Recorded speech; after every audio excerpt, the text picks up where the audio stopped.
Linux प्रक्रियाओं यानी Linux processors में प्रचालन पर इस स्पोकन ट्यूटोरियल में आपका स्वागत है। मैं उबंटू 10.04 का उपयोग कर रही हूँ। हम यह मानते हैं कि लिनक्स ऑपरेटिंग सिस्टम की शुरुआत करने के बारे में आपको जानकारी है और कमांड्स के बारे में कुछ बुनियादी जानकारी है। यदि आप इच्छुक हैं तो निम्नलिखित वेबसाइट http://spoken-tutorial.org पर यह दूसरे स्पोकन ट्यूटोरियल के माध्यम से उपलब्ध है। यह भी ध्यान रहे कि लिनक्स केस सेंसिटिव है। इस ट्यूटोरियल में उपयोगित सभी कमांड लोअर केस में हैं, अन्यथा कथित हैं। प्रक्रिया क्या है यह समझने के लिए मैं आपको एक संक्षिप्त विवरण देती हूँ।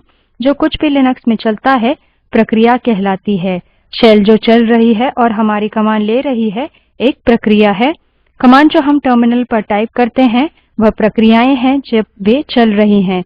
वीडियो जिसमें आप यह ट्यूटोरियल देख रहे हैं एक प्रक्रिया है।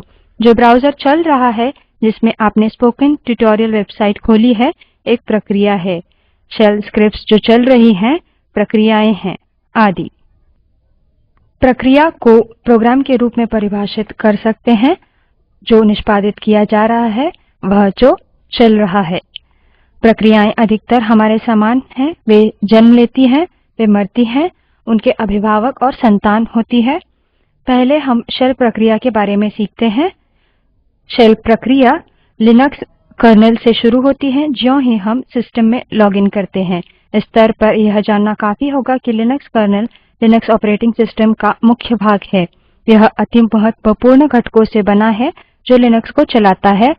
शेल अन्य सभी यूजर कमांड प्रक्रियाओं को रचती या जन्म देती है। अब टर्मिनल को खोलते हैं। डॉलर चिन्ह के रूप में हम कमांड प्रॉम्प्ट को टर्मिनल पर देख सकते हैं। यह शेल प्रक्रिया का काम है। अब कोई भी कमांड टाइप करें, मानिए डेट और एंटर दबाएं। जो ही हम यह करते हैं शेल प्रक्रिया डेट नाम की एक प्रक्रिया की रचना करेगी।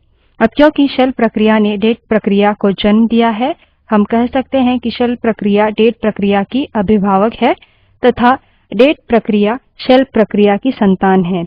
एक बार डेट प्रक्रिया ने सिस्टम को डेट और समय दिखा दिया यह मर जाती है। एक शेल अन्य शेल प्रक्रिया को भी जन्म दे सकती है। प्रक्रिया को जन्म देना या प्रक्रिया की रचना करने को स्पॉनिंग प्रक्रिया भी कहते हैं। अन्य शेल प्रक्रिया को बनाने के लिए केवल टर्मिनल पर जाएं और टाइप करें sh और एंटर दबाएं। हम टर्मिनल पर देख सकते हैं नए प्रॉम्प्ट को। अब हमारी प्रारंभिक शेल, इसे शेल 1 कहें जिसने चाइल्ड शेल या सब शेल को जन्म दिया है। इसे शेल 2 कहें। अब आप नए कमांड प्रॉम्प्ट में भी कमांड चला सकते हैं। इस नए कमांड प्रॉम्प्ट में ls कमांड चलाएं। अब कमांड प्रॉम्प्ट पर ls टाइप करें और एंटर दबाएं। हम डायरेक्टरीज और फाइल्स की सूची देख सकते हैं। अब ls नाम की एक नई प्रक्रिया बनी है। यहाँ शेल 2 ls का अभिभावक है जबकि शेल 1 ls का पितामह है। ls शेल 2 की संतान है जबकि शेल 2 खुद शेल 1 की संतान है।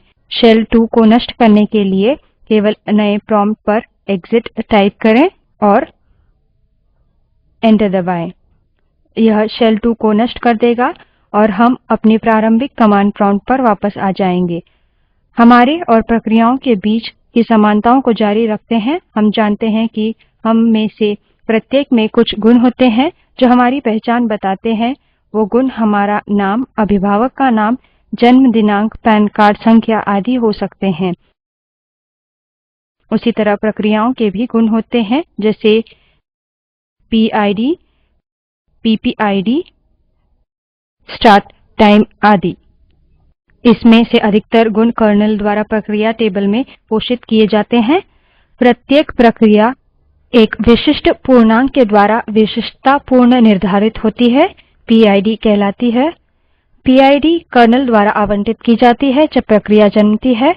पेरेंट प्रोसेस की PID जो नई प्रक्रिया पैदा करती है, मानिए कि P1 P1 प्रक्रिया की PPID कहलाती है। वर्तमान शेल की PID देखने के लिए prompt पर echo space $$ टाइप करें और एंटर दबायें। एक संख्या दिखाई देगी, यह वर्तमान शेल की PID है। एक कमांड जिसका हम ज्यादा उपयोग करेंगे जब प्रक्रियाओं के बारे में बात होगी वह PS कमांड है।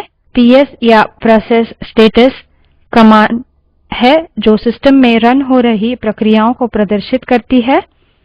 अब देखें कि क्या होता है यदि हम इस कमांड को बिना किसी पर्याय के चलाते हैं। अब कमांड प्रॉम्प्ट पर PS टाइप करें और एंटर दबायें। इस तरह हम साधारणतः यूजर द्वारा चलाए जा रहे प्रोग्राम से स्वामित्व सभी प्रक्रियाओं की सूची देख पाएंगे। आप CMD शीर्षक के अधीन प्रक्रिया का नाम देख सकते हैं। इसके अलावा आप PID TTY या कंसोल जिसमें प्रक्रिया टाइम चला रही है भी देख सकते हैं। वह पूर्ण प्रोसेसर समय है जो कि प्रक्रिया की शुरुआत से इस्तेमाल किया गया।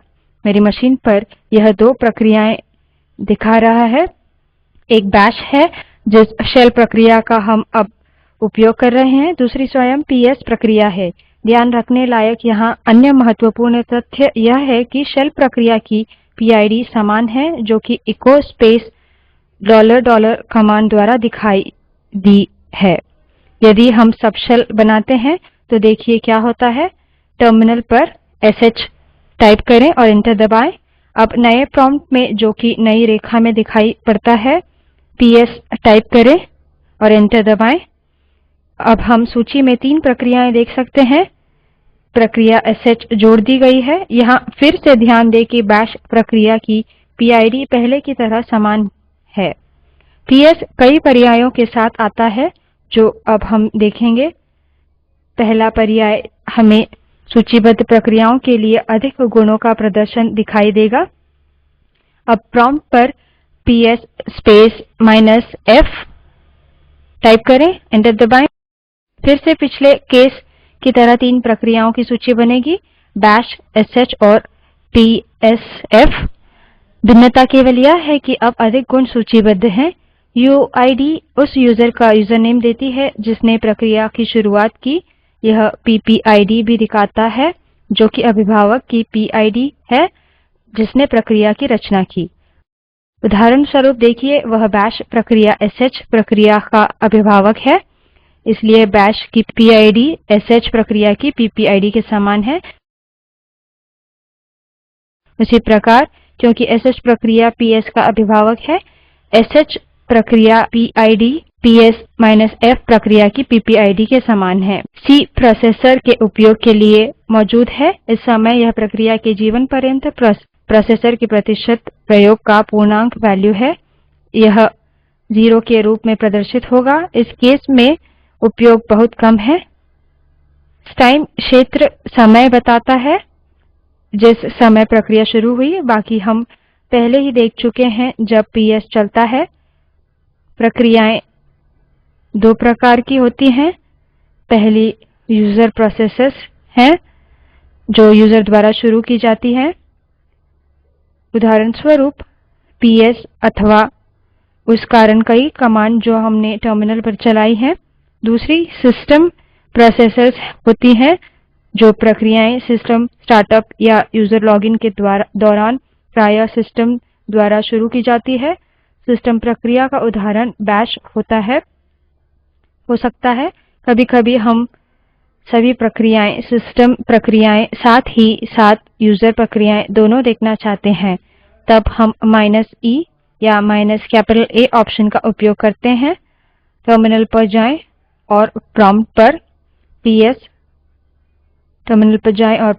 PS स्पेस -E टाइप करें, एंटर दबायें। हम प्रक्रियाओं की लंबी सूची देख सकते हैं। मल्टीपेज डिस्प्ले पाने के लिए प्रॉम्प्ट पर केवल टाइप करें PS space -E space vertical bar space मोर और एंटर दबायें।